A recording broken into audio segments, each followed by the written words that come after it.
This episode of the BPOS podcast is sponsored by Cuvée Coffee. For 26 years, Cuvée's been Texas' premier coffee roaster, sourcing the highest quality beans, roasting to exacting standards, and delivering fresh and straight to your door.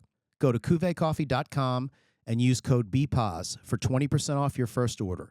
That's CuvéeCoffee.com, code BPOS for 20% off your first order. Cuvée is for people who get up and get after it because it's always 5 a.m. somewhere. Welcome to the BPOS podcast, where we bring you incredible stories of tragedy, trauma, and triumph. Today, super excited, man. This is a topic that is very much at the forefront right now, but a lot of us don't know a lot about it, and I am joined with somebody who is extremely knowledgeable, has a ton of experience in this area, Dr. Greg Fonzo. Real fast, I'm just going to give you a little background on Greg. Dr. Fonzo is an assistant professor and co-director of the Charmaine and Gordon McGill Center for Psychedelic Research and Therapy in the Department of Psychiatry and Behavioral Sciences at the University of Texas at Austin Dell Medical School. He completed his Ph.D. in clinical psychology at San Diego State University, University of California, San Diego Joint Doctoral Program. And he completed his postdoctoral fellowship in biobehavioral research at the Stanford University School of Medicine. Dr. Fonzo's laboratory utilizes non-invasive brain measurement tools to characterize neurobiological mechanisms of stress-related mental health disorders, such as post-traumatic stress disorder, anxiety, and depression, and evidence-based treatment such as psychotherapy and antidepressant medication. I'm really excited to dive into that and learn some.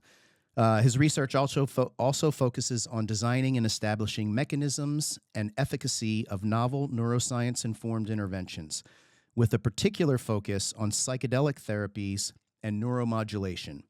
He was the 2020 winner of the prestigious One Mind Rising Award, and his novel research on focused ultrasound neuromodulation.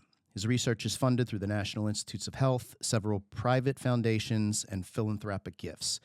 His work and that of his collaborators have been published in top-tier psychiatry neuroscience journals. Dr. Fonzo, thanks so much for being here, man. Thanks, Mike. That was a wonderful introduction. It's a pleasure to be here. Yeah, I am. I'm stoked, and like I said, we talked a little bit before we started recording. This, especially with the recent Rogan episode that he did, he's been talking about psychedelics, and he's had people on that have been through, particularly like Ibogaine treatment. But that episode they did a couple weeks ago, obviously he's got a big audience. He does. Yeah. And I think, it's one of those things, man, when I know for me a long time ago, if somebody had said psychedelics to me, I would have been like, oh, freaking hippie, whatever. But man, the things that are being done with psychedelic research, and the things we're learning about the brain, I mean, it's really incredible.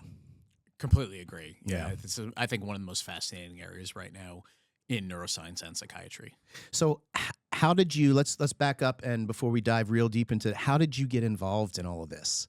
Yeah, so I had been interested in psychedelics very early on in my sort of, you could say, training and career. So began to develop an interest in them around undergraduate years in college. And at that point, that was probably, and I'm sort of giving away my age here, like early 2000s, right? Okay. So way before this kind of next phase, this renaissance had occurred in the research field. So what was it about psychedelics? I guess two things. How did you get introduced to them, and what was it about them that you gravitated towards? Yeah, so I had my own personal experiences back in college. Okay. So experimenting and really, and at that point, I was very much interested in understanding psychology in the mind. And so I was I believe pre-med at that point. Eventually switched over to pre-grad and decided to do grad training in psychology. But really came about actually through reading a book called Be Here Now by Ram Dass. Okay. At that point in my life, and in his, so he was one of the early researchers in psychedelics. So he used to be known by Richard Alpert was his name, and he was a psychologist who worked at Harvard University with Timothy Leary. Okay. And so in that book, he talked about his experiences with psilocybin, and then later LSD. And in reading that, it really piqued my interest because it sounded totally fascinating for one, but also just the way he described the effects of the compounds and the impact it had on his perception and his psyche and his sort of growth and development was fascinating to me. So that kind of started my interest in the area. And so I started to read a lot of the older stuff that had been done in like the early 60s, Stanislav Grof, Timothy Leary, Robert Anton Wilson. So a lot of these guys who were very much mired in the first phase of psychedelic research that kind of occurred in the late 60s, early 70s. Okay. And just was fascinated by what they were describing, the ability for these compounds to induce these powerful altered states of consciousness that seemed to have healing potential. And I think that was, for me, what was really interesting was the fact that you could catalyze a potentially therapeutic experience through a drug and an effect on the brain that was biochemical. So that got me really interested in it, and I began to look into if there was research being done at the time in the area. And at that point in the early 2000s, there was really not very much at all going on. So I sort of kept that interest and just continued to pursue it in terms of reading and personal time and looking at what was going on in the field and watching it sort of evolve from afar. So if I can ask a quick question, Sure. You said like in the early 2000s, there wasn't a whole lot of research being done. Is there a reason that there wasn't any research being done? Yeah. So as you may know, and many of your listeners may know, so psychedelics are what's called Schedule 1, which means that they are in a class of drug that is considered to have no known medical or therapeutic value and have a high potential for abuse. And so they're federally illegal. Got it. And so when that occurred in the early 70s, and it happened for many reasons, and many of them probably not really pertaining much to the actual science around the compounds themselves. Right. But when that happened, it really effectively halted research with those compounds for several decades. And so a lot of the challenges is doing research with Schedule 1 compound requires special licenses, special permissions, and it's very challenging to do. Right. And so, I think that was really one of the main reasons why research had been halted for many, many decades. Okay. And then there's also a lot of stigma as well, Right. kind of the social mind around these compounds, and Yep. like you mentioned, hippies and that kind of thing. Right. Yeah. Okay, that makes sense. All right. So you got interested in this. There wasn't a whole lot of studies happening in the early 2000s. Mhm. What next? Yeah. So then I pursued my my clinical training. I went to grad school. Just began to kind of essentially kind of pursue the broader interests, right, which is about the brain, the mind, and neuroscience, healing people, and trying to promote mental health. Mm-hmm. And so that led me through my grad training in San Diego. I then went to Stanford, did my postdoc over there. And so around that time is when some of the studies began to be published and start to hit the mainstream media. First beginning with the MAPS, MDMA-assisted therapy trials for post-traumatic stress disorder. Okay. That actually started probably, I think the first study was published in 2013, if I remember correctly. And then eventually psilocybin studies began to come out, particularly at Imperial College of London and Robert Carhart Harris and David Nutt over there. And so it started to get very excited, and you could start to feel the energy building around this.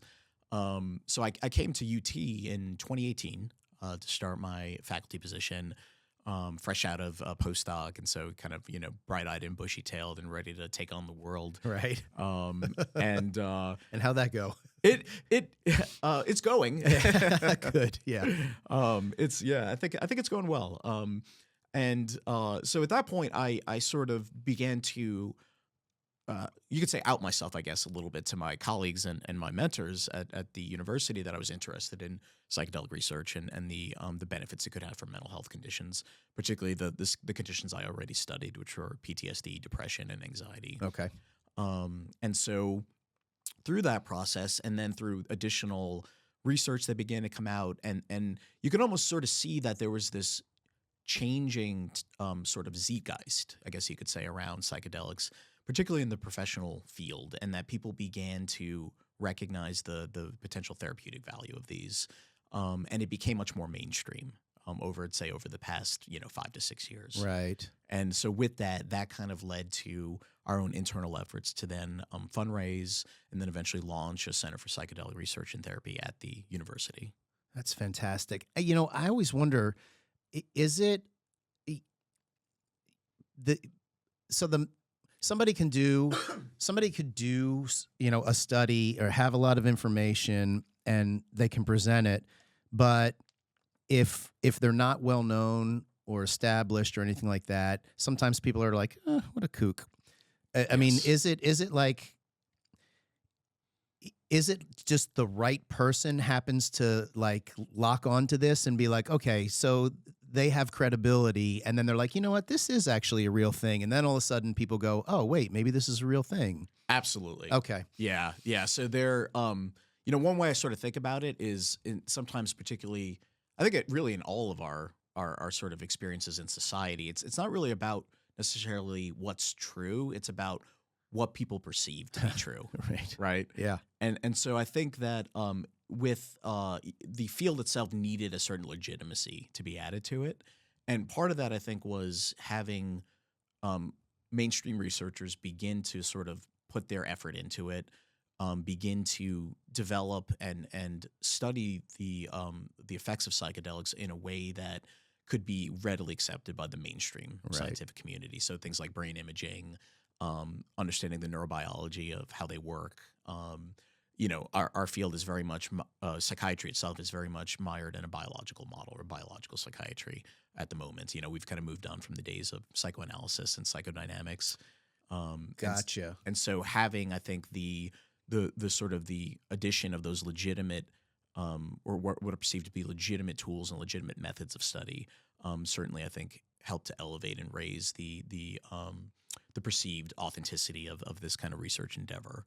I'd say the other thing that really came about sort of concurrently with it, but maybe not directly related to it, was the sort of mainstream public perception of psychedelics, which I think was largely shaped by like Michael Pollan and his book, How to Change Your Mind. Right. So that kind of occurred concurrently. It describes some of the research that was ongoing, but I think he did a lot to really kind of legitimize it in the mainstream public opinion. Okay. And really bring it to people's attention as like, this is not some sort of fringe or kook science that people are pursuing. That makes sense. So the brain imagery and all that sort of stuff, when you were saying that, just so I understand, basically the more scientific measurables are what are creating more credibility or more acceptance versus just they say they feel better, so I guess it's working. Is that? Yeah, absolutely. Okay. So I think a lot of the studies that were done in the late 60s and early 70s wouldn't pass muster nowadays in terms of being considered rigorous. Got it. In regards to the methodology. Some of them might, but for the large part, I think that this field has advanced a lot since then. And so having more of those rigorous methodologies applied to the study of psychedelics in the modern age, I think really has demonstrated to people and colleagues and professionals, scientists, that there is a potential legitimate therapeutic potential here. Mm-hmm. So, okay. So you pitch this idea, you fundraise. Now you've got this study going on. And I told you the first time we talked, we were introduced to you. My wife actually was introduced to you super early on, right after we lost Connor. He was an active duty Marine, so we got plugged into the Tragedy Assistance Program for Survivors. And, which is an amazing program. I've talked about it so much, on this podcast, and the things that they do and the resources that are available, for people who lose somebody who's, active duty they're second to none. They really are. One of the things was, Rochelle got this notification that you were doing a presentation because you were looking for volunteers to come into your study. And it was using psychedelics and doing study on the brain, if I remember right, and I'll let you talk more about this, for people experiencing was it complicated grief or what? Yeah, Okay, prolonged grief. Prolonged grief. That was the term. Yeah. Unfortunately, we were so fresh. I think there were some criteria. You had to be like a year out from the passing and all that sort of stuff. And so she wasn't able to take advantage of that. But man, I really want to hear about that. I'm super fascinated in what you're doing and what you're learning. Yeah, absolutely. So yes, that was actually the first study we launched here at UT to look at psychedelics, and it's what's called an observational study, meaning that we ourselves are not involved in the treatment component, but we simply observe, assess, and measure people before and after they go through treatment at a offsite retreat center. And so, in some sense, that is. It's not as methodologically rigorous, you could say, as in comparison to like a double-blind randomized control trial. Okay. But it is advantageous in the sense that it allows us to begin to collect data and develop hypotheses much more quickly, because those double-blind RCTs is what we call them. They take a long time to get up and running. They cost a lot of money. So having the ability to sort of study people, you might say naturalistically, can be advantageous in this regard. And so this really came about primarily through talking with a colleague and a person who's been a great asset to the center, Martin Polanco, and the Mission Within, which is a specialized retreat center in Mexico that provides psychedelic treatments to veterans and military service members as well as their family members. Right. And he really identified that there was this unmet need for spouses, family members, daughters, sisters of veterans that had either been lost in the line of duty or had taken their own lives, for example, related to mental health issues related to that duty. And so I thought it was a fantastic idea, and one that, for us really, I think our main goal is to try to help people and to promote mental health. And so there was an unmet need. There was a huge scientific interest as well in grief. That whole concept of prolonged grief is actually a new diagnosis in our sort of what we call our Diagnostic and Statistical Manual of Mental Disorders, which is the compendium of diagnoses that we can give people in regards to mental health conditions. And so it's just initially recognized as a distinct condition apart from something like depression or post-traumatic stress disorder. And so that fascinated me as well. And then also there had been some small little bits of data here and there, mainly observational, but looking at things like ayahuasca and showing that it had some benefits for people in terms of alleviating grief. So that I thought was fascinating, and that's why we decided to kind of launch that study. Yeah. And, like you mentioned, so there's a focus on understanding mechanisms. So how might psychedelics change the brain to allow people to recover from grief? So that's a major focus of that study. And then also really just trying to assess the initial and long-term efficacy. So do people get better quickly? How quickly? What's the magnitude of that benefit? And how long do they stay well? Is it a kind of a permanent cure, or is it something that maybe only lasts for 6 to 12 months? Interesting. So, and I guess what does get better mean? That's a complex question. Yeah, it is. And I'm sitting here thinking, I'm on my own grief journey a little over a year into it now. And I wouldn't even know how to measure when I'm better, quote unquote. Yeah. And this is something that we struggle with in general across psychiatry because, we, unlike a lot of doctors like oncologists or cardiologists, we don't really have objective measures of people's subjective experience. Right.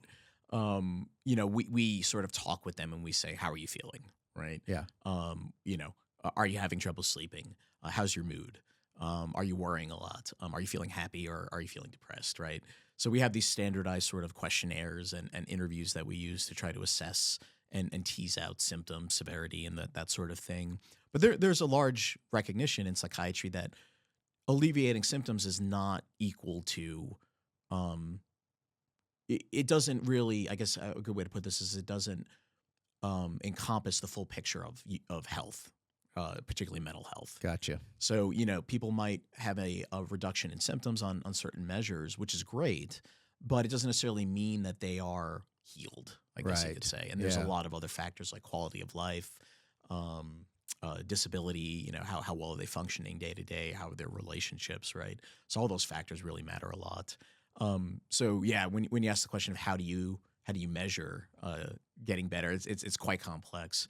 At least in this study, we have a sort of, you know, and in most studies you have what's called a primary outcome measure, where you sort of pick some kind of standardized measure to be the main indicator or the main measure of how people are doing after an intervention.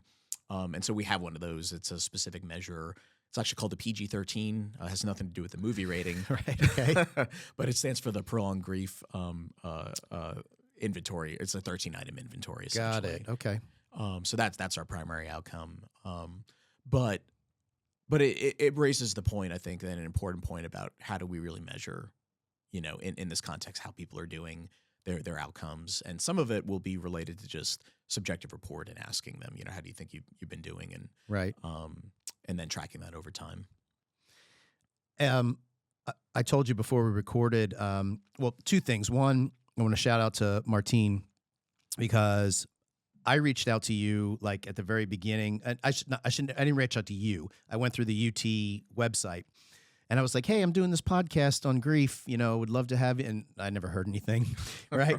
And then, I met Martine and he was like, oh, I know Greg. I'll just put you in contact. Yeah. So thanks, Martine, for connecting us. And it's great to have you here.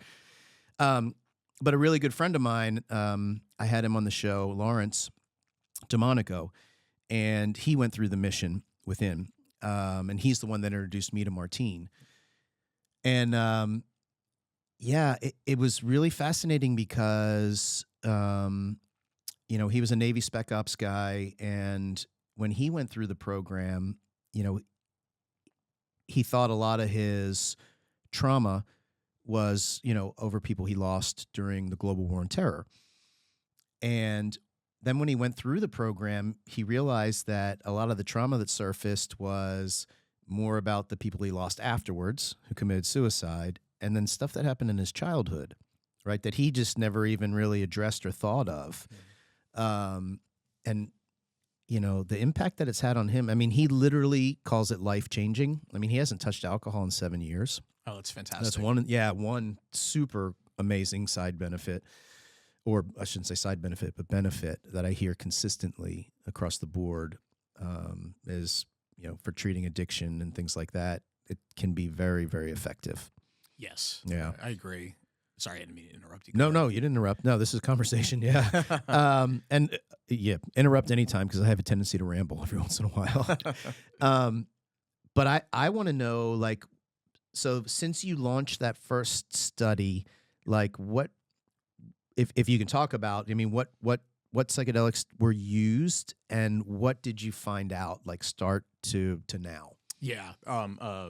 So we have several studies running. I'll say that. So the compounds we're looking at the moment range from, and this is, some of these are observational studies, some are double-blind RCTs. Okay. And so most of our studies at the moment are with psilocybin, right? Which is but particularly the compound that's the furthest, the classical psychedelic compound that's the furthest along in terms of the research and evidence base. But we also have we're looking at 5-MeO DMT as well. Mm-hmm. We're looking at Ibogaine, and we have another study looking at ayahuasca. Okay. And then pretty soon we're going to be starting some additional studies that are going to be looking at some novel psychedelic compounds. And some of these are commercial trials where we're working with companies that are looking to develop these into FDA-approved medications. But, you know, so a couple things. One is what we found is that these studies, they take a while to run. Right. And so in particular, like the prolonged grief study, we started initially with a much more narrow inclusion criteria where we were looking for I guess the typical term is either gold star spouses, right, or silver star spouses. Mm-hmm. And then realized very soon that is a very difficult population to recruit. Yeah. they have a lot going on in their lives. Oftentimes they have kids they need to take care of. So they don't usually have the bandwidth even necessarily to participate. So we ended up opening up those criteria a bit to include civilians as well. Okay. Also suffering from prolonged grief disorder. But what I've seen, and from some of the data that we've collected thus far, is that there are clearly people that benefit from psychedelic treatments. And the benefits are usually very rapid, very profound, and they usually are quite durable. And so that can be, 6 months, 12 months. We're usually following people for a year afterwards. There is, however, it's always important to point this out, people that don't benefit from this as well. And I think that's really the thing that has been missing to some extent in the public view currently. We kind of flip-flop from an overly negative view of psychedelics to an overly positive and rosy picture. Yeah. And so there are people that don't benefit. It's not necessarily that they're harmed by it, but that they just don't derive that same symptom benefit that other people do. Interesting. And so I think we have a lot of additional work to be done, a lot more research to be conducted to really understand why is it that certain people don't benefit. Are there things that we can do in order to help them benefit from this? Mm-hmm. And also, are there people that should maybe not undergo a psychedelic assisted treatment for, whether it's related to the fact that they may be vulnerable to having certain negative outcomes, or if we can identify a priori that they're going to be unlikely to respond favorably to it, then it would make sense to not put them through that experience. Right. Interesting. So I guess, have you learned, are there any and I know this is going to be super high level, but are there any things that you've learned where you're like, I don't think this treatment is for you? Yeah, it's very, at the moment, I'll say the field as a whole does not really have a good sense of what are the characteristics that will predict whether somebody's going to respond well or not. It's very fascinating because, in general, people, when we recruit for these types of studies, we try to not include people that have a history of like bipolar disorder, for example, or psychosis or schizophrenia. And that sort of makes intuitive sense in that, these people maybe don't have the firmness of or stability, you could say, in their psyche and in their brain to be able to handle the massive disruption of consciousness and the altered states that these compounds engender. But it's fascinating because we have these case reports of people that with even no prior history of a manic episode, for example, or a psychotic break, that will take psychedelics recreationally and then go on to have these really negative outcomes. And it's really, it's very sobering, right? Because it really illustrates the point that we're kind of, these are powerful compounds and we need to be very careful with how we're using them. On the other hand, though, there are studies coming out now where they are giving people with bipolar disorder, for example, psilocybin treatment. There was a small study that came out recently and published in JAMA Psychiatry. I believe it was single arm open label, meaning, there was no comparator condition, but they showed that, you can treat people with bipolar disorder with psilocybin and benefit their depression symptoms without inducing negative outcomes in terms of mood instability and manic episodes. Interesting. Yeah. So it's really almost, the evidence is we're obviously still accumulating, but we really, in some ways, it's a bit contradictory in certain regards. And what it suggests to me is that we really don't yet have a good grasp on the factors that will cause somebody to not respond well to this treatment. And so, that's I think we have a lot of work to do in this area. Yeah, it sounds like it. But it does sound like it's super promising. I agree. So, all right, from the so you started this study and you follow people for about a year. And if I understand right, what I read, you do, some brain imagery, and is that like EEG stuff or? Yeah, so we do EEG, which is electroencephalographic recording, which is basically putting a lot of electrodes on the scalp and then measuring electrical potentials at each point. And then through that, you can make inferences on how the brain is functioning in regards to its electrical activity. Yeah. We also do something called functional magnetic resonance imaging. Okay. So in MRI, have you ever had an MRI, Mike? Or? I have. Okay. Yeah, so we use an MRI machine, and what that does is it essentially, without getting too complicated, it looks at it gives you a nice high resolution picture of the structure of what's going on.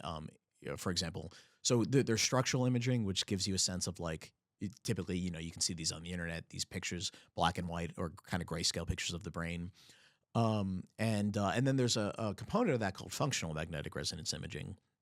And what that is it's using these same types of images that you see and that you're familiar with from typical structural MRI, but you can tweak the settings a bit in order to look at changes in what's called hemodynamics. Okay. And so basically that's how do levels of blood oxygenation change in different parts of the brain. Oh, and interesting. And you can imagine this, that if you, let's say you're working your frontal lobes very hard, maybe you're doing a very complex cognitive task, right? They need energy in order to be able, your neurons need energy in order to be able to fire. Right. And so part of that energy is oxygen, right? Is involved in the metabolic function. And so people over time have learned to track these changes in blood oxygenation level using MRI. And what we can do is we can use that as a proxy measure to infer on which parts of the brain are being activated or functioning at a particular point in time or during a particular task or condition. And then also, how are those changes related to changes in other areas of the brain? Okay. Which gives us a sense of like what we call coordinated function or connectivity. It's sort of a measure of, you might say, information processing in the brain. So we collect those measures as well before and afterwards. And this is fMRI, or for short is what we call it, is kind of a gold standard measure for looking at non-invasive measurement of brain function. Got it. Okay. That's fascinating. Quick side note. So my mom, she was an EEG tech Nice. when I was very young. And so I was a guinea pig for her, when she had to take her tests and she had to place electrodes on the head and all that sort of stuff. So she would come home, and after I was done my homework, she was like, all right, it's time for me to do my homework. Sit down, And so I had electrodes hooked to my head so many times. And then she became the director of the sleep disorder lab at good God, Children's Hospital in Houston. Oh, fantastic. Yeah. And so anytime they were doing some sort of study, she would recruit me. And yeah, so I've had more EEGs than I can even count over my lifetime. Yeah, so that I'm very familiar with that. The brain imagery thing, I'm not. But I'm wondering so when you take these initial, and we're talking about grief right now, but when you take these initial images and EEGs, is there like a consistent thing that you see when somebody is in the grief process? Yeah, so it depends. So how do I put this? It will depend to some extent on the psychological process we're measuring. Okay. So one of the processes we measure is what we call it's similar to something called symptom provocation, and this is a very old sort of method for looking at brain function and its relation to certain psychiatric symptoms. Most commonly, the way this would be done, like in post-traumatic stress disorder, is you would present people while their brain is being imaged stimuli that remind them of their traumatic experience. And that could be pictures, it could be sounds, it could be a personalized script that you read back to them about their traumatic experience. Okay. And the idea is you're trying to essentially prime the system and get people to respond emotionally so that you can see how the brain is functioning in that process and how that may be abnormal. Or what are parts of the brain that may be mediating some of those symptoms. Interesting. Okay. So we actually do have a paradigm like this for our grief study. It's called. I actually took it. It's a previously published paradigm. They call it representations of the deceased. And what we do is we present pictures of the deceased individual to the person while they're undergoing brain imaging. We present personalized stories that they've given us about their interactions with that person. Wow. Yeah, and it can be very challenging for people. Yeah. And it is, and so in some ways, the people going through this, we really value their participation, and they're doing a great service to society, science, and other individuals that may be suffering from this condition by allowing us to go through that potential discomfort in order to allow us to really understand what's going on. Yeah. So that is, one paradigm we are looking at in order to be able to better understand grief, particularly pathological grief, why people get stuck in that process. And grief is a little bit like trauma in some regards in that, when people get sort of stuck on the road to recovery is when we sort of consider them to have maybe post-traumatic stress disorder or prolonged grief disorder. Mm-hmm. So it's really not an abnormal reaction in any way. It's really just a inability to resolve the reaction. Right. So most people over time are able to move past the grief or process it, or trauma. Most people are able to, within a week to several weeks after the experience, kind of adapt and sort of come back to baseline afterwards. Right. Certain people get stuck in that adaptation process, and that's really the folks that we're studying and that we're hoping to be able to benefit with this. Yeah, that's actually a really great way to put it. I've never heard it explained that way before. That's incredible. Okay, so there is obviously depends on the individual, but is there anything overarching that you see more times than not at the beginning, and then let's jump to the what you learn during after the treatment? What kind of things are you seeing? Yeah, so to be honest, we have not yet really dug into the brain imaging data and analyzed it. So with this type of data and measurement, it really requires a certain sufficient sample size. Okay. Before you kind of have to really aggregate across people to begin to look at patterns. That makes sense. Yeah. And so we're about I think about halfway through our recruitment at this point, or close to halfway. Oh, awesome. And it's going to be a small study initially. So this is a pilot. It's about a 40-person study. Okay. And so we're probably going to start maybe in the next year or so to begin to dig into that data and analyze it and look at patterns. But clinically and sort of anecdotally, I can say what we see is that there is there's a shift, it would seem, after people go through this psychedelic treatment, in the way in which you might say, contextualize the loss of the individual. Okay. And what that means is essentially there is a greater acceptance, it would seem, of the fact that this person is no longer with me or with us in physical form. If some people have spiritual beliefs, they might talk about a sense of the person still exists, but just not in their body anymore. Right. So, and there is some, there's been a lot made of quote unquote mystical experiences with psychedelics. And they can induce those sort of transpersonal experiences in certain individuals. Mm-hmm. It's not a consistent thing, but it does happen sometimes. And I have heard people talk about too that in the psychedelic experience itself, that there is sometimes a feeling of that they are somehow connected with or communicating with the deceased individual. Wow. And so I can imagine that could be a very therapeutic kind of experience for people to have. Yeah, absolutely. I can't even wrap my head around that. That's crazy. Yeah. And it's not everybody, right. And it's very idiosyncratic, right?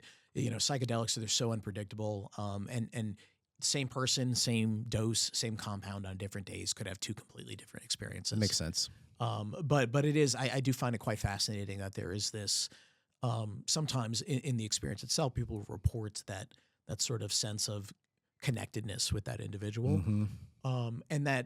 And then afterwards, a feeling of greater acceptance of the fact that they're no longer able to sort of communicate with them in physical form. But that's okay. So in general, there seems to be an openness that develops where people are more able to be open to the change that's occurred in their life. Yeah. Two things. One, I know from my own personal experience that the first year, it was almost like this isn't real. This can't be real. Like it was hard to accept. And then everybody's always told me, you know, in the TAPS program, they're like, man, just be ready because the second year is harder. And I was like, how the hell can it be harder? Well, it's holding true. And I think that what I'm learning right now over the last couple months is it's like, man, he really is gone. Like this is real. Like it didn't feel real for a while and now it does. Yes. So I could totally see that angle. And the other thing is, you know, my buddy Lawrence that I had on, I was telling you about, he talked about when he went through the 5-MeO, you know, he swears that he went to heaven, right? And not heaven like, you know, by the definition of Gold Streets and, you know, all that sort of stuff. Parks on clouds and all that. Yeah, exactly. He was like, it was just space. He said, I didn't get to see any of my loved ones that passed, but I felt them there with me. Like, wow. He said, just, I think his exact words were, just as sure as I know I'm holding my arm right now, as sure as I know I'm knocking on this table, you know, I mean, he was like, I am sure that they were there with me. And he stands by that 100%. Wow. Yeah. That's amazing. It's pretty incredible. That jives, I think, with what we're observing in certain individuals as well. It's you know, people describe these experiences as having this sort of this quality of indelible truth, right? In the sense that like you can't really put it into words or prove it to somebody, but it's just a felt sense of that this is real and very true. You know, the other thing is, so a couple of things I wanted to go back to. One, it was you talked about how some people, you know, the treatment has little to no effect on them. And one of the things I wonder is, like, I know, you know, I've been working with Martine and his team, and there's a lot of, for them anyway, I don't know if this is across the board, but for them, there's a lot of like pre-preparation before you go into treatment, like to make sure that you understand why you're doing this, what it is you want to gain out of it. It's not just like, hey, I want to go have psychedelic treatment and cure myself. You know, it's like they want you to really understand yourself, what you're going through, and what you want to accomplish. Is that something that you guys also found or doing, or? Yes. So yeah, and what you're describing is the kind of the what people call the psychotherapy part, right? In psychedelic assisted psychotherapy. And it kind of has two phases, right? There's the preparation, like you mentioned. Yep. And then there is the what's called integration afterwards, or you know, and the you know, it's interesting because intuitively it makes sense, and I think that anecdotally too, right? There's a lot of evidence that that it's important to go into this very intentionally, right? And have a good way to describe it. Yes, a reason for why you're doing it. You know, it's not to get high, right? It's not to have a you know, an interesting experience, right? It's really to work through something, right, or to develop some deep insight. And I think, you know, at the moment in the research area, we haven't really yet had a good ability to quantify that intentionality. And I do wonder as well about whether that would be a useful predictor of benefit. Okay. So I think that actually gives me, you know, that's I'm glad you brought that up, because that sparks an interesting idea for me about trying to develop a measure of intentionality in regards to these compounds. Somebody might be doing it already. And you know, that it's kind of the way it works in this field. But I think you're right. So I think that obviously you want to be prepared, right? And know what you're getting into. And when we do these double-blind randomized controlled trials, there's a lot of screening, there's a lot of preparation. So people, you know, we go through a whole informed consent, which is essentially, you know, really educating the person on what the study's about, what their experience may be, some of the benefits, some of the risks, and really giving them the full picture. So that I think is very important. And the other side of it is the sort of what do you do afterwards, right? Or the experience. And for the moment, let's even leave aside dosing itself, right? And the actual experience. You know, and usually when people are dosed, they are put in a safe environment. There's somebody there to support them. Right. But there's very little, you might say, direction out, or there's very little directiveness in terms of having the person do this or that kind of.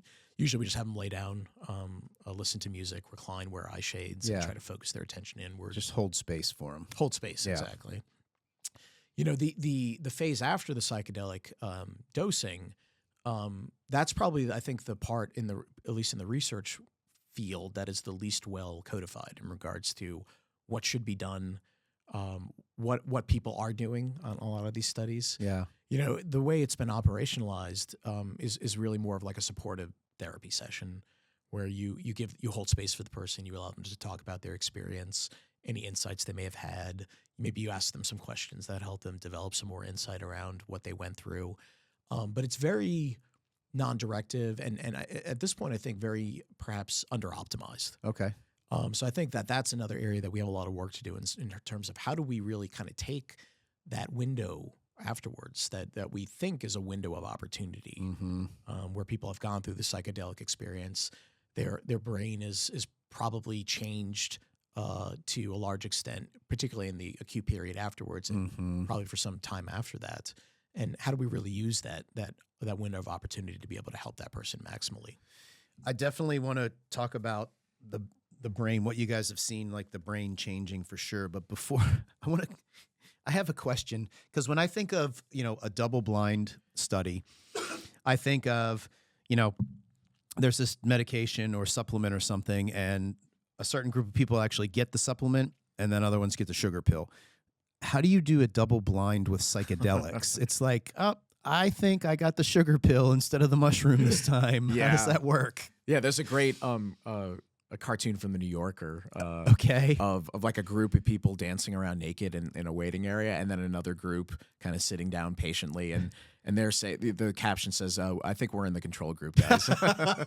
Right, exactly. Yeah. Yeah, so that pretty much illustrates it, right? And so the whole idea of a double-blind randomized controlled trial, like you said, is that one group gets an inactive placebo or even an active placebo, right? But essentially the idea is that you're giving them something that is not meant to help them. Right? Okay. It really, you're trying to control for everything except the actual active therapeutic mechanism or component.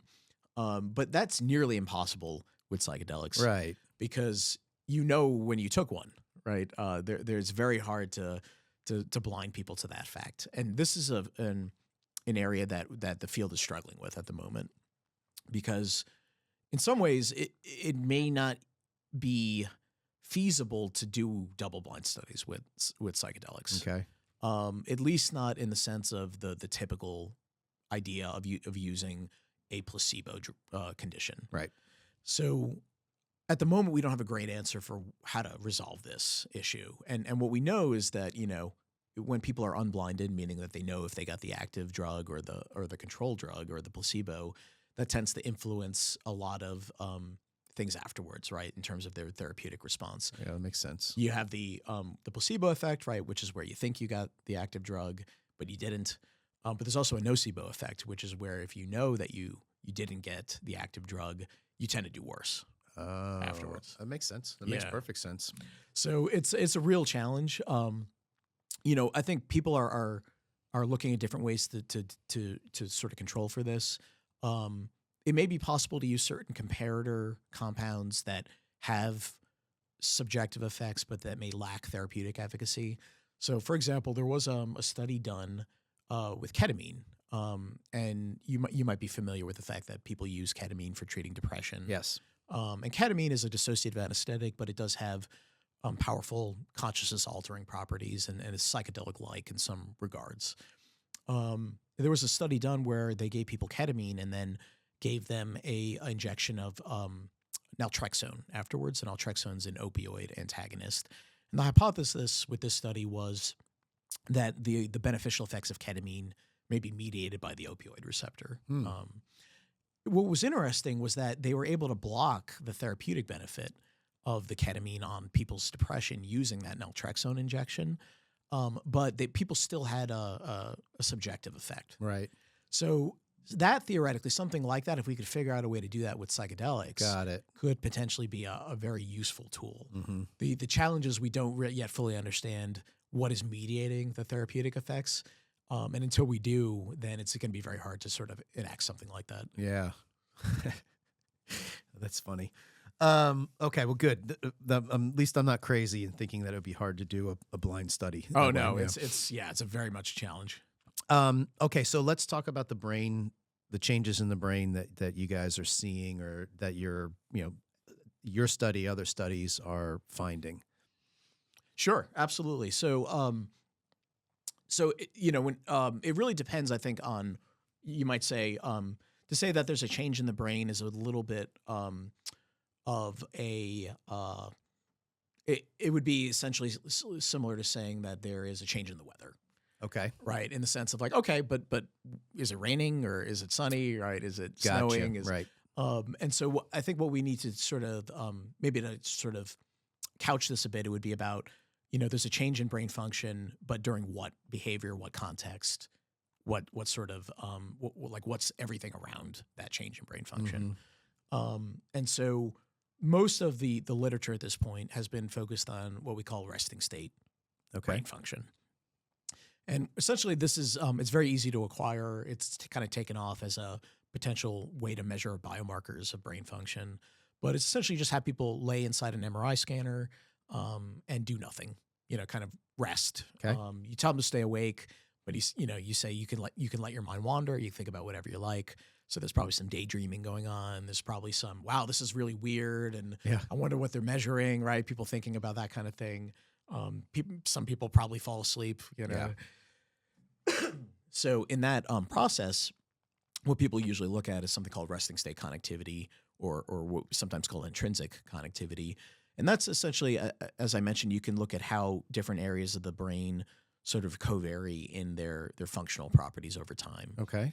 And what we know is that the brain, when you measure it that way, usually kind of segregates, you might say, into these distinct, what we call networks. And so the way I kind of think about this is kind of like high school cliques. Certain people tend to kind of interact and talk with one another. Right. And those people kind of fall into certain groups. So you have like the jocks, and then you have the maybe the nerdy academic kids, and then you have like the debate team, right? And so those they kind of tend to hang out with one another and communicate more.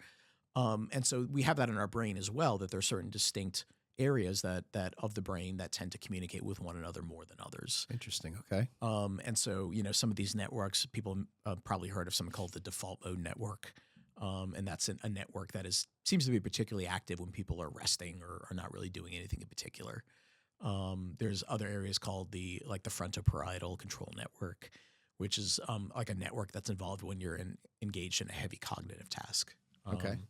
And so you can measure those networks when people are resting, and you can get a sense of how sort of segregated they are from one another in terms of their function. What we see is that when you give people psychedelics acutely, that network segregation begins to break down.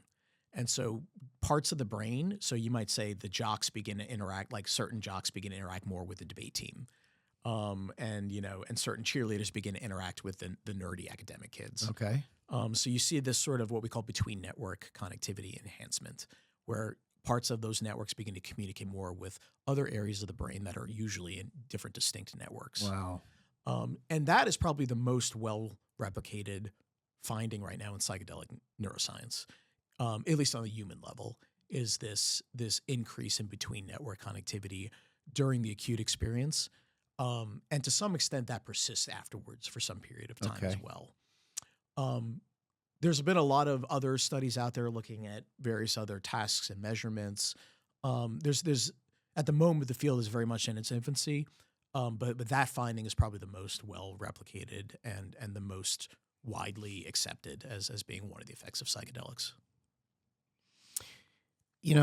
That kind of it sort of makes sense, because I've heard people talk about, after some sort of psychedelic treatment, feeling more, I don't know what the word is, but more in tune or more connected, with more things, Yes. with the universe, with whatever. But it would make sense if all of a sudden your brain, parts of your brain that don't normally communicate are communicating. I mean, technically, you kind of are more connected, right? Yeah, absolutely. And so that's it's like a very coarse measurement. and I think that's the thing too with human sort of neuroscience.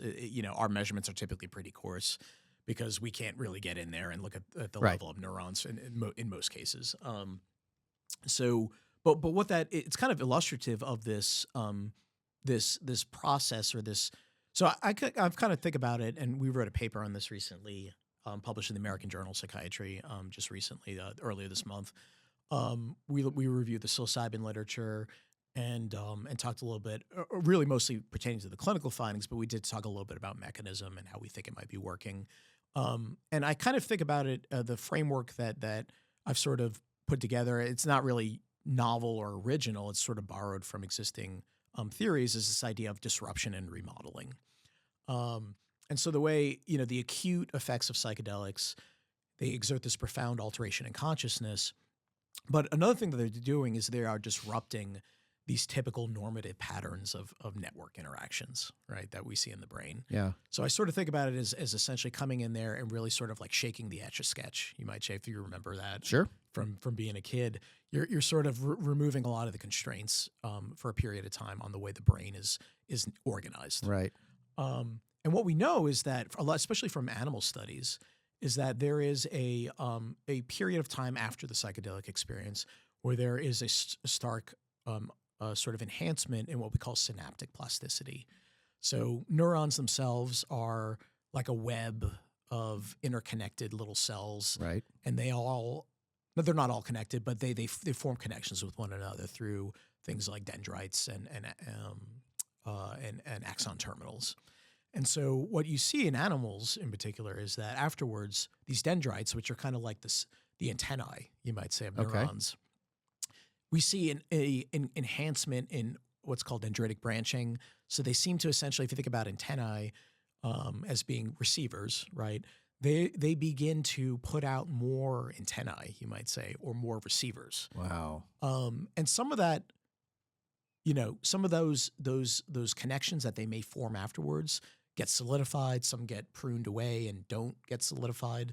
But we know from a lot of the animal work that synaptic plasticity effect, particularly in the cortex and the outer part of the brain, is a pretty reliable thing that occurs after the administration of a psychedelic and after the acute effects have worn off. Right. So that's what I sort of think about as being like the remodeling phase. You give the brain essentially this you might say this sort of jump start in terms of its synaptic plasticity potential, and interestingly, this has been tied, at least in animals, to what they call reopening critical windows of plasticity. Okay.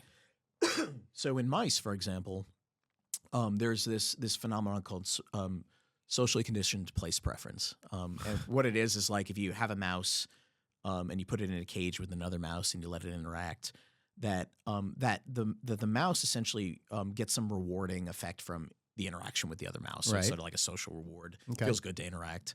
And they'll tend to hang out in the spots where they spend time with other mice. And that's what they call the place preference. That behavior tends to go away as the mouse gets older. Right. So it's sort of at a certain point it kind of closes off, and that's what they call sort of a critical period of plasticity. In that now, when you have that same input, maybe that social interaction, it no longer induces that change in behavior at a certain age. It sounds very similar to a person. Yeah. In some ways, Yeah. it's not very different. No.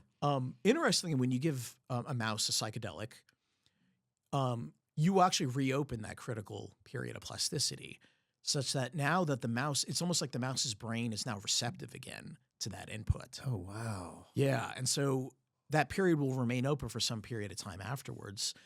And interestingly, this is work done by Goldolin over at Hopkins.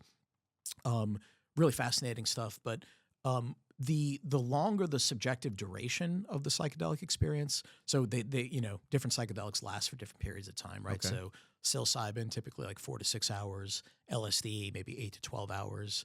Ibogaine can be very long, 12 to I've heard 36 hours. Yeah.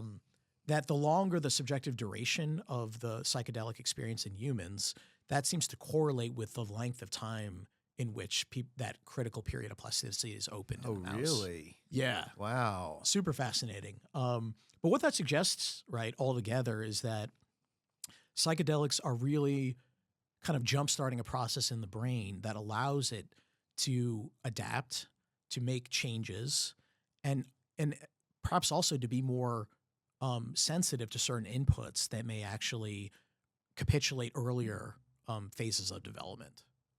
And so if you kind of put that all together, it really paints this really interesting picture of these compounds doing something to the brain that really we don't, as far as we know, none of our other drugs or treatments really do this. That's wild. I mean, It's pretty really cool. wild. Yeah. Yeah. It's, I like the Etch-a-Sketch analogy. Immediately, I was thinking of like rebooting a computer, but I like the Etch-a-Sketch analogy better. Yeah, that's also a good analogy, I think. Yeah. God, that's so amazing. And so based on, I guess, anecdotally and observationally, based on the study that you've done, particularly in grief, and it was all women, right? Yes. Yeah. And so what types of feedback are you getting, from the people who have been in this study? Yeah. So I'd say for the most part, very positive. Okay. People in general, I'll say, I don't know the exact count, Right. for example, but I'd say most of the women seem to benefit from going through the psychedelic experience. Yep. At least in terms of their objective symptom measures and some of the outcomes we're seeing. That change does seem to be pretty long lasting afterwards. Wow. So, up to 12 months out, we see this pretty stark reduction. And this is all preliminary sort of, Sure. We'll have to see how it holds up in the full sample. But I think that, in that study in particular, I think the thing that I find most fascinating is as I mentioned earlier, some of the subjective reports about their experience of the drug and the psychedelic experience, and in particular how that seems to tie into with that feeling of connectedness to the deceased individual. Yeah. And I don't know, that may be one mechanism. And this is the thing about psychedelics that's really interesting, is that they seem to show, initially at least, right, based on the data we have, they seem to show benefits across multiple different conditions, right? You mentioned addiction, right, and alcoholism. That's another area that's being heavily studied. Yep. Depression, post-traumatic stress disorder, grief, nicotine dependence, even. Okay. Anorexia, eating disorder, right? Wow. So it's very odd that you see sort of this effect across these multiple different conditions that are generally not considered to be. I mean, they do share. There's some overlap there, but the treatments for them are not uniform. Right. Right. So what that suggests is that the psychedelics are doing a lot in terms of the potential effects they're having on the brain and the person's psychology. But the fact that they are having these benefits for multiple conditions, it's fascinating because it suggests that there may be differing benefits for different conditions, right? And maybe some of the effects of psychedelics are particularly helpful for depression or grief, but some of the other effects of psychedelics may be particularly helpful for addiction, Yeah. right? And disrupting some of those addictive processes.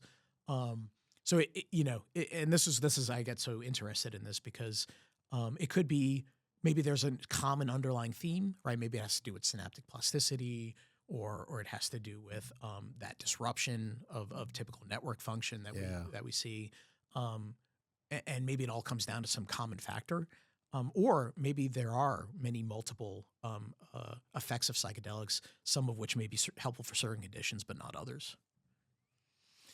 Man, I'm so glad there are people like you doing this. I mean, this is incredibly fascinating, and just even to a knucklehead like me, this totally makes sense.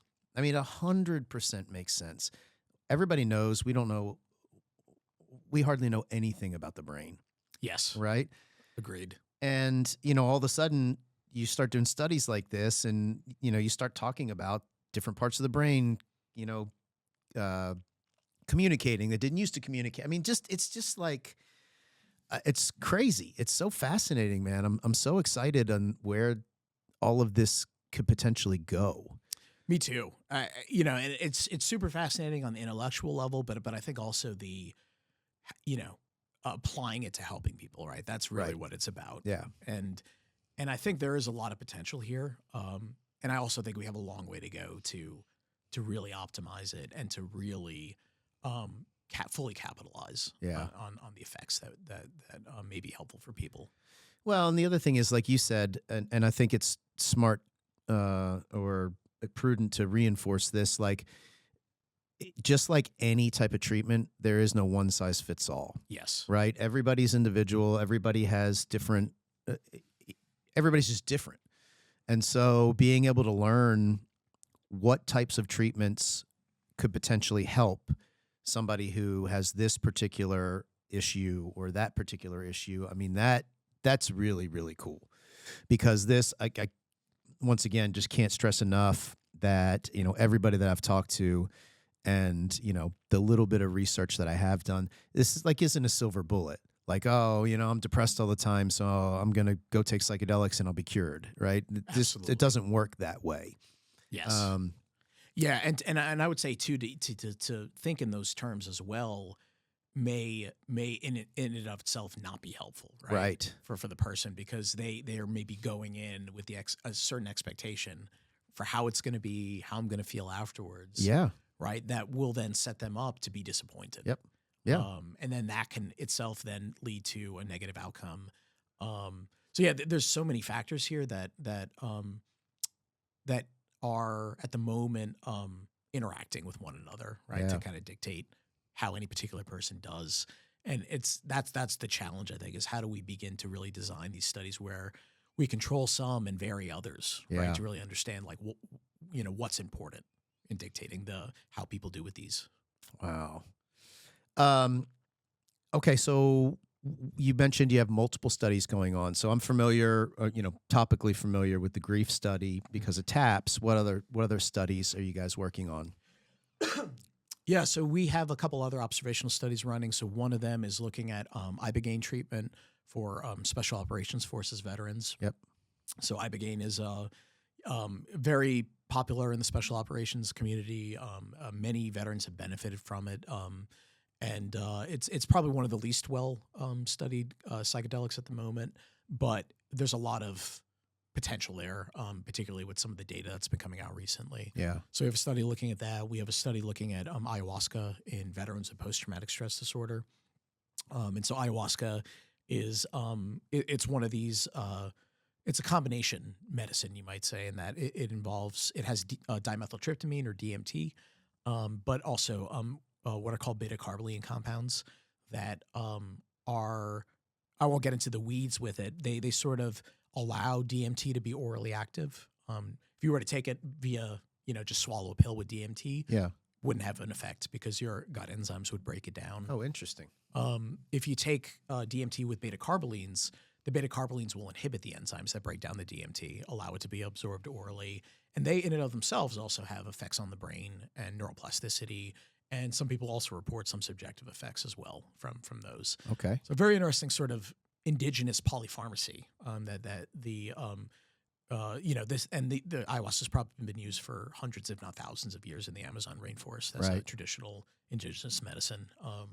So fascinating to see what's going on there. Those are some of our observational studies. We also have we are dosing sites for some commercial trials. One of them is psilocybin for treatment-resistant depression, which is really it's a phase 3 study, which is really kind of geared towards a FDA application package. Okay. So if the study's successful, along with, I think there's another phase 3 study they're running as well, that will then get rolled into an application package to the FDA and then may eventually lead to FDA approval, in which case these could then be prescribed as actual legitimate treatments. Wow. So that's really exciting. I'm very stoked to see what happens there in terms of the development of that particular compound and its potential therapeutic efficacy. We have a couple other studies that are going to be starting soon. One of them is going to be looking at a novel psychedelic for postpartum depression. It's essentially similar to psilocybin in its chemical structure, but it's a distinct molecule. And then we have another study that we'll be starting soon as well, looking at LSD for generalized anxiety disorder. Wow. So LSD, you probably heard of it, acid. Yeah. Yes. Very popular back in the 60s. Right. And now starting to kind of catch up in regards to the research with a compound like psilocybin, for example. And then another study that we've just launched, actually, we got permission earlier this month to begin recruitment internally, is actually looking at the sequencing of psilocybin. This is for treatment-resistant depression. And then, so basically the psilocybin treatment would be in the first week. People would undergo the preparation, a dosing session, and then the integration sessions. We couple this with all of our brain measurement tools like fMRI and EEG. And then they come the second week and they start with a course of accelerated theta burst repetitive transcranial magnetic stimulation. Okay. So what that is, it's a very long name. It's a protocol that was actually developed at Stanford by Nolan Williams. It's called SAINT. Stands for Stanford Accelerated Intelligent Neuromodulation Therapy. But essentially, TMS, what it is it is a tool to deliver energy to the brain, and it's done specifically for a therapeutic purpose. So TMS, or transcranial magnetic stimulation, essentially it is a coil that's placed on the scalp. It looks kind of like a very large, like dual hockey puck kind of thing. It's figure 8. And you run current through that coil. It creates a magnetic field. That magnetic field then causes the neurons at a certain depth below the surface of the scalp to fire. And the reason that happens is because neurons are essentially electrochemical signaling tools. Right. So you use electricity or magnetism in this case, same force to cause those neurons to fire repeatedly. If you do that in a pattern over time to a certain part of the brain, that in and of itself is actually a treatment for treatment-resistant depression. And this is something that you can get in clinics nowadays. It's FDA cleared. What Nolan and his group did is they took that protocol that normally takes about 6 weeks to deliver, and they condensed it all into the span of about 5 days. Okay. And what they found, interestingly, too, is that when you really condense the delivery of that energy to the brain, it actually seems to really enhance the therapeutic benefit. So you see larger rates of remission and response as well. And so what we're trying to do is we're trying to look at the interaction of psychedelics with neuromodulation. And if you think about it from that perspective that I mentioned earlier of this remodeling phase, right, that happens after the acute psychedelic experience, the idea is that maybe neuromodulation, or TMS in this case in particular, may be a really effective tool to shape that synaptic plasticity afterwards. And if we're able to sort of synergize those two different treatment approaches, it may actually lead to better therapeutic outcomes. That's just crazy. That's amazing. Thank you. Yeah, really amazing. Now, I should say, my understanding is some of these psychedelics, there are ways for the studies to be done in the States. And then other ones, like in particular, I'm familiar with Ibogaine, like can't do Ibogaine in the U.S. You got to go to Mexico to do it, or somewhere else. How does that all work? Yeah. So the I'm trying to think about where to start with this. So they're all at the moment in Schedule 1, right? Meaning that they are considered to be federally illegal and have no known therapeutic value and high potential for abuse. Which is crazy that they say that about Ibogaine. Everybody that I've talked to has done Ibogaine is like, nobody's abusing that drug. Yeah, that's what I've heard as well. It's Yeah. not necessarily the most pleasant experience. But so you can, however, do research with Schedule 1 compounds if you have certain approvals and clearances. Got it. And so, for example, the typical pathway for looking at any drug, it could be a psychedelic or just any drug you're developing, is to get a approval from the FDA through what's called an investigational new drug application. Okay. So the FDA will look over your protocol. They will ensure that you're doing the research in a way that's going to ensure participant safety, that the benefits outweigh the risks, et cetera. If you have that, then you can then potentially do research with psychedelics if you get first off, you have to have a drug supplier that will produce the drug in a way that's where the purity and the standardization can be ensured, and also where there's a sufficient safety profile established with that particular drug. Right. And so there's pharmaceutical companies put millions of dollars into developing those. And so once that's happened and you have your FDA IND, you can then apply for a DEA Schedule I license in order to be able to store and administer Schedule I compounds. Okay. And then when you have that in place and you have your IRB approval, you can then administer psychedelics in the context of an approved research study. So that's kind of the pathway at the moment to be able to legally and safely administer psychedelics in the U.S. There are other countries like Mexico, like you mentioned, where the legality is much different. And so Ibogaine, for example, there, I believe it's not controlled at all, as far as I'm aware. I could be mistaken. Interesting. I have no idea. Yeah. So, but there it can be administered, and you don't have to worry. It's not illegal. There's no sort of legal prohibition against it. And in that context, then you also don't have to worry about. If you want to do a research study, there are certain channels you have to go through, but it can be given sort of outside that context as well. In the U.S., it's been challenging at this point to do studies with Ibogaine because, as far as I'm aware at the moment, nobody has sort of put together the safety package to the extent to which the FDA would approve the drug to be administered in a research study. Okay. Now I know there are companies that are pursuing this at the moment, and so hopefully soon that will occur. But that was part of what I know Brian Hubbard, who was on the Joe Rogan podcast not too long ago, and Rick Perry. Part of that initiative around Ibogaine is really to put together the infrastructure to be able to develop that safety package and the safety data around administration of Ibogaine so that it can be administered in human clinical studies. Wow. Yeah, and in that podcast, that Rogan podcast, they said that they are anticipating, everything being passed in September this year in the state of Texas. That's fantastic. Yeah, it's crazy.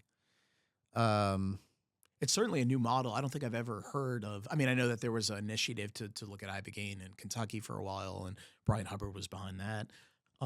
But the idea of a sort of the state government, really putting support behind the development of a pharmaceutical compound is, to my knowledge, a very new model, which is really interesting. Yeah, I don't know, man. I don't understand the political side of things, but I don't know if anybody understands it, honestly. It's certainly not in my wheelhouse. Yeah, man. So what's next over at UT and in your studies and analyzation and all that? What are the next steps? Yeah, so we are. So the next steps really are to kind of execute on the studies we've started, I guess you could say, and really. So we have a lot going at the moment in regards to the observational studies, the clinical trials. So my goal really is to get those up and running, to have them run smoothly, and to sort of to finish strong, you might say. And there's a lot of once you get the study up and running, there's still a lot of work that has to go into keeping it going and that kind of thing. So that's certainly top priority for me. We are also looking to expand our center itself in terms of the personnel that are going to be at the university. So soon we'll hopefully be hiring and getting more folks into working in the center as well. And then we do have plans as well to continue to launch additional studies in the near future. Right. And those studies in particular will be geared towards additional clinical research and double-blind randomized controlled trials. Okay. And really focusing on, I'd say the overarching goal of our center and our work is to really try to bring a level of scientific rigor to the study of psychedelics that is top-notch and which will hopefully go a long way in shaping people's opinions about the potential for these compounds, whether it be there or not, right? To be able to help people. But in order to do that, you really have to do very rigorous research, good designs, large samples, and you have to do it in a way where the science is going to be rock solid. Yeah, no, that makes perfect sense. And to do these studies, obviously, it takes money. Yes. So where does that come from? Well, we have so it can come from many sources. At the moment, most of the funds for psychedelic research in general or across the U.S. have come from private donors, Right. foundations, and then commercial interest as well. So there's a lot of companies that have sprung up in this area Okay. to develop psychedelics into pharmaceutical companies essentially. Right. Yep. So that's been a key sort of funding source for a lot of the work here. But the traditional funding sources are things like federal grants, right? National Institutes of Health, the VA administration, Department of Defense, and they are now beginning to start to fund more research in this area. Interesting. Which Okay. is really exciting. Yeah. It took some time to for people to just Sure. I think those entities are always a little bit slow to adapt and change. But, Yes. they're definitely coming around, which is fantastic. And so, I think between a combination of grants and a combination of efforts to continue to raise money from foundations and philanthropists and people that have an interest in really making an impact in this area. Yeah. That's sort of our roadmap to continue this work. That's great. Okay, so anybody that wants to know more, or if there's anybody out there that has a bunch of money that they want to put towards some studies, how would they get in touch with your group or you or this study in general? Yeah, thank you for asking. I think probably the best way would be our center email. Okay. Which is very simple: psychedelics@utexas.edu. Okay. So very straightforward. Yeah, and then I remember when I first learned about the grief study that you were doing. There's a specific website for it and everything too, right? Yes. So I have a lab website that lists our ongoing studies at the moment. Right. There's a tiny URL I've created for that just to make it a little easy. It is tiny, TINY.cc Okay. /studies. Okay. STUDIES. All right. We'll make sure we put those in the show notes for sure. Fantastic. Yeah. It's my wife and I we're starting a nonprofit. That's kind of the next step for us. And, we didn't want to do anything until we knew what, if we raised money, what it would go towards. And, immediately after spending the past year going through, the TAPS organization, just programs that support grief, for fallen service members, that is, like near and dear to our heart, obviously. Absolutely. The whole Gold Star program. And the other one, we've been talking a lot about this, and I think this type of stuff, psychedelic research or psychedelic treatment for veterans, and especially, after having some friends go through different programs, this is something that I would definitely like to support. Yeah. So I'm hoping that this year we can, through the podcast, as it generates revenue, all the money will go into the nonprofit, and then, we'll figure out where to invest that. But those are the two areas. So we'll for sure stay in touch. That's fantastic. Yeah. And then you serve as a good model too, I think, for, how, if people really feel passionate about this area, right? Like how they can try to make a difference. Yeah. And together, I think we can really move this forward. Oh, there's no doubt. I mean, and as somebody personally, so as somebody who has a PTSD diagnosis, and then obviously is going through, some traumatic grief, I mean, it just makes sense, man. I mean, I just haven't heard anything bad yet. Which is also kind of a red flag sometimes. But I mean, literally, all I'm hearing is positive, but it kind of makes sense, because it's been so taboo, for so long. And now all of a sudden it's like, wait a minute, there's some therapeutic value here. And, people like you are uncovering it. And it's just amazing, man. Thank you. Yeah. I'm truly honored to be in the position I'm in, and very grateful to have the opportunity to contribute in this way. That's so cool. All right, Greg. Well, is there anything else you want to add before we sign off? No, I think this has been fantastic. And I guess one thing is just to say that, if anybody out there is struggling, with mental health issues, trauma, grief, depression, I would reach out, right? Reach out to somebody to get help. Professional help is always the best, right? If you're a doctor, psychiatrist, psychologist, therapist, and advocate for yourself. Do some online research, do some Googling. There's plenty of studies going on out there. We're always looking for people to participate. Yeah. So there is hope. Yeah, I would agree with that. If I can add one thing to that too, is I think advocating yourself is the most important, for yourself is the most important. However, if you're also close to somebody and you know that they're going through some mental health struggles, don't bury your head in the sand. Like, just don't. Absolutely. It's the worst thing you could do. And I know it's uncomfortable, to talk to somebody about what you're observing. But man, you just have to do it. You have to do it. Absolutely. Yeah. Could not agree more. All right. Awesome. Well, with that, let's go ahead and sign off. Thanks so much, Greg. Thank you, Mike. Yep.